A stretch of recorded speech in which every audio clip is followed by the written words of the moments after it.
Maging si Dr. Rudy Lopez, professor sa Siliman, ay nakaranas din ng kakaiba sa Katipunan Hall.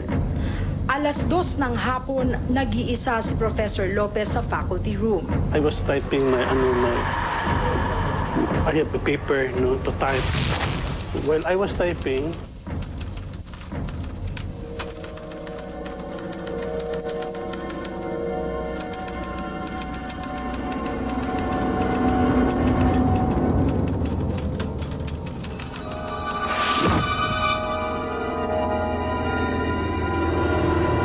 hindi niya inintindi ang kumalabit.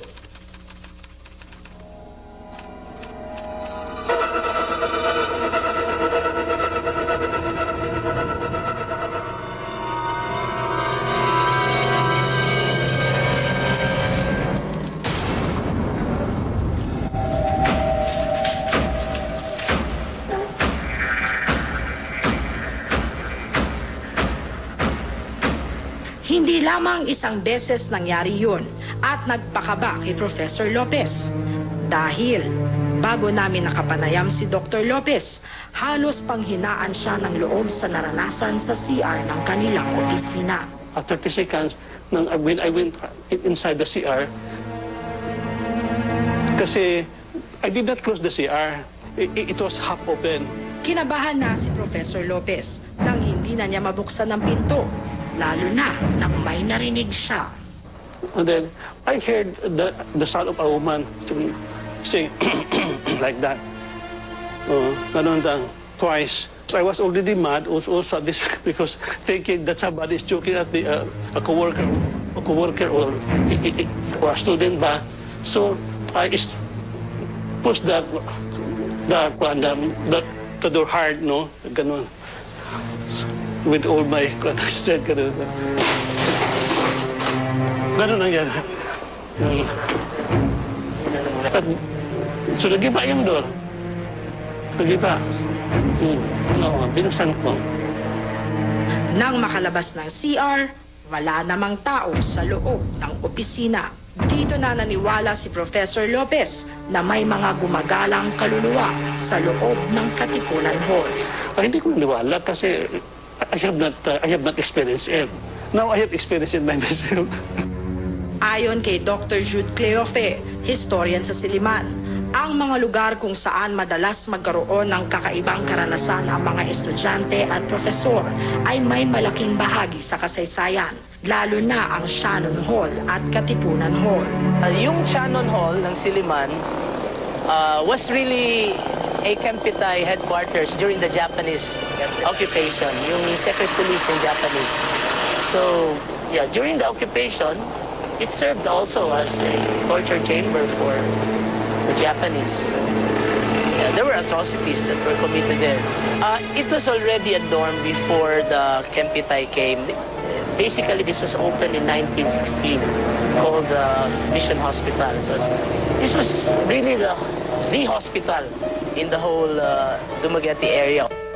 At dahil dating ospital ang Katipunan Hall at torture chamber naman ang Shannon Hall, posibleng gumagala dito ang mga namatay noong panahon ng Hapon. Probably, meron mga storya, pero as I said, kani-kanyang storya. But nobody really, systematically recorded everything.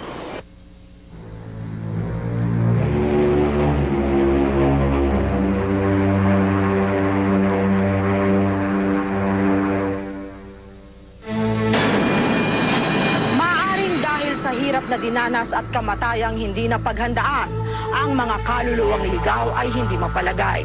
Pero hindi kaya merong mga multong naghahanap ng pisikal na katawan? Kung akala nyo'y ako'y nagbibiro, panoorin nyo to.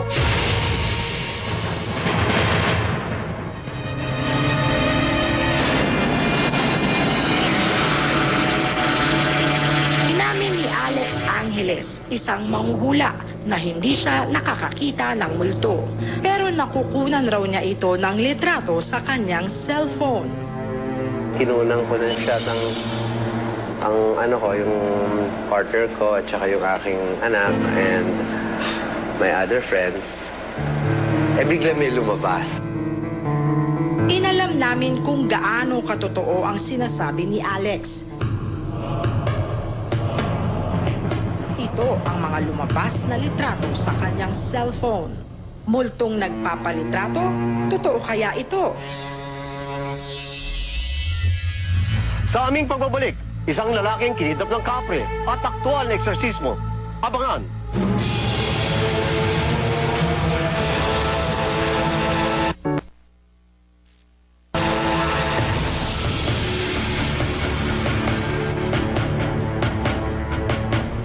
Marami na tayong kwentong multo na ririnig sa mga taong anilay nakakita ng mga ito. Pero, maniniwala ka ba kung may magsabi sa'yo na normal lamang ang makakita ng multo? Ang ibig sabihin, sa lahat ng oras, nariyan lang ang multo sa tabi mo.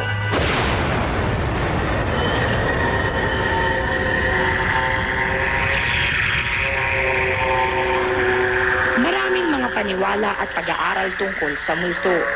Para sa iba, ito ay pagpapahiwatig ng mga taong namatay na. Maaari raw na hindi laging nakikita ang multo. Maaaring naaamoy ito, samyo ng bulaklak o sansang ng kandila. At pwede ring nararamdaman sa hangin. Ang pinakapangkaraniwang paraan nito ng pagpapakita ay tila usok na anyong tao. Pero may mga pagkakataon na nagpapakita raw ang mga multo na malinaw ang itsura. Maraming beses nang detalyado ang itsura ng mga multo na nakikita ni Amelia at ng kanyang anak na si Mira. Anila, halos lahat sila sa pamilya, mula sa mga nuno hanggang sa mga bata, ay nakakakita ng hindi pangkaraniwang nakikita ng ordinaryong mata. Ngayon, kahit ako, sabi niya, kasi may kausap sa bintana, kung sino kausap mo dyan, kinuha niya yung staff toy niyang duwende. Eto, ganito yung kausap ko sa babao. Sabi ko na kung may kalaro na namang iba. So, hinahayaan ko na lang. Hanggang hindi sila sinasaktan, okay lang. Isa sa mga karanasan ni Amelia ang naganap sa isang work camp sa Zamboanga City noong bago pa lamang siyang teacher.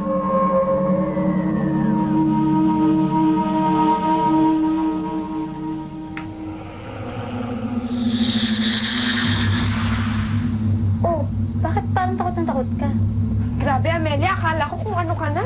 Bakit? Takot ka ba sa multo? Ay, Ay, ka ba? Multo lang Ay, yun. naku, ewan ko sa'yo. Mauuna na ako. Maiwan ka na may isa dyan, ha? Lahat ng kasama natin nandun na sa side. Umiwan ako that afternoon ako lang mag-isa.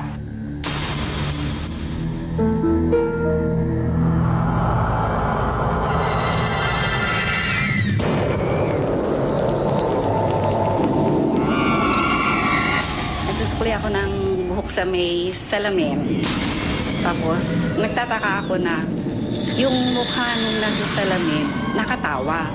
Hindi naman ako nakatawa. Tapos tunikit ako, nag-pray ako. Kaso pagdilat ko, kahit image ko, wala na doon sa salamin.